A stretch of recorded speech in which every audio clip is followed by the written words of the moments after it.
بسم اللہ الرحمن الرحیم اعوذ باللہ من الشیطان الرجیم بسم اللہ الرحمن الرحیم۔ السلام علیکم۔ امید کرتے ہیں کہ تمام مومنین اور مومنات خیریت سے ہوں گے۔ آج کا جو ہمارا موضوع ہے وہ حیض کے بارے میں ہے۔ جیسا کہ ہم نے گزشتہ ویڈیو میں عرض کیا تھا کہ واجب غسلوں کی تعداد جو ہے وہ 7 ہوتی ہے، جن میں سے آخری 3 جو تھے وہ عورتوں سے مخصوص تھے۔ اس میں سب سے پہلا غسل غسل حیض، اور اس سے پہلے ہم یہ جان لیتے ہیں کہ حیض کسے کہتے ہیں۔ حیض وہ خون ہے جو کہ ہر ماہ عورت دیکھتی ہے، اور یہ ماہواری کے دوران آتا ہے، اور اس کا رنگ جو ہے گاڑھا سرخ ہوتا ہے، سیاہ ہوتا ہے، اور یہ جلن اور سوزش کے ساتھ خارج ہوتا ہے۔ سورہ نساء میں بھی قرآن پاک میں ارشاد ہوا ہے کہ جب تمہاری عورتیں حیض میں ہو تو ان کا خیال کرو۔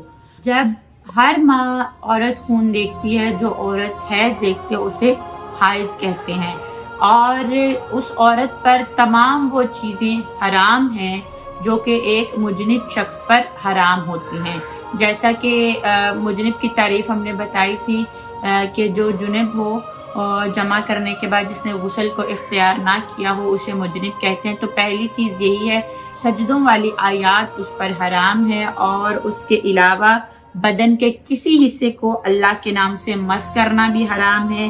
کتابت قرآن یعنی قرآن کے لکھے ہوئے جو الفاظ ہیں ان کو مس کرنا بھی حرام ہے۔ اور یہاں پر یہ سوال ہوتا ہے کہ کیا قرآن پاک کو ہاتھ لگا سکتے ہیں، نظر و نیاز کر سکتے ہیں؟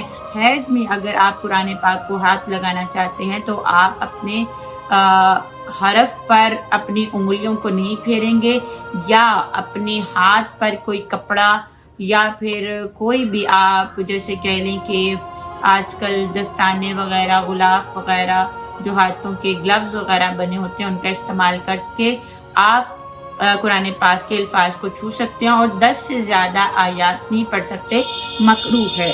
اور احتیاط مستحب کی بنا پر انبیاء اور دیگر معصومین جناب فاطمہ الزہرا کے اسماء گرامی کو بھی مس نہ کیا جائے۔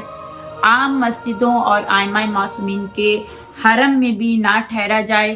مسجد حرام اور مسجد نبوی سے بھی آپ کو پتہ ہے کہ مذنب شخص کا بھی گزرنا حرام ہے، اسی طرح حائض کا یعنی حائضہ عورت کا بھی گزرنا حرام ہے۔ کہ اگر مجبوری کی حالت میں ہے اور مسجد میں سے کوئی چیز اٹھانی ہے یا رکھنی ہے تو ایک دروازے سے دوسرے دروازے سے تیزی کے ساتھ نکل کر گزر جائے، وہاں پر قیام پذیر نہ ہو، وہاں زیادہ وقت کے لیے نہ ٹھہرے۔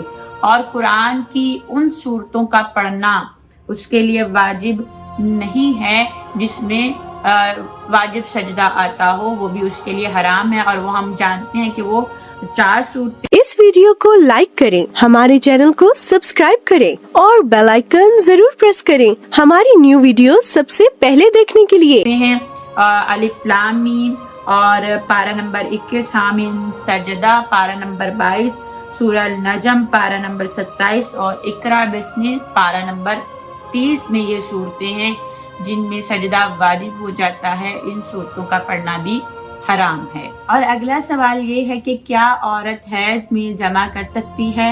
حیض میں جمع کرنا حرام ہے اور اس پر کفارہ بھی واجب ہے۔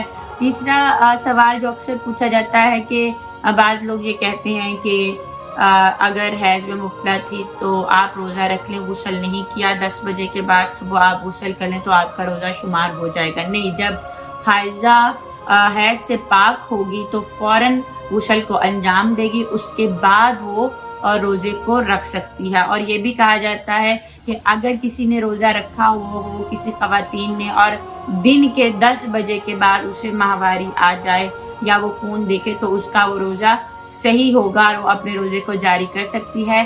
تو یہ بھی قطعاً غلط ہے۔ اگر روزہ رکھا ہوا ہے اور افطار سے کچھ منٹ پہلے بھی وہ خون حیض کو دیکھ لیتی ہے تو اس کا روزہ ٹوٹ جائے گا اور اس پر اس کی قضا واجب ہوگی۔ اور اسی طرح جو چیزیں حائض کے لیے مکروہ ہیں وہ ہیں واجب سجدوں والی صورتوں کے علاوہ کوئی سورہ یا آیات پڑھنا، جیسے کہ میں نے پہلے بھی عرض کیا کہ مکروہ ہے، حرام نہیں ہے، یعنی آپ پڑھ سکتے ہیں لیکن اس کا ثواب جو ہے وہ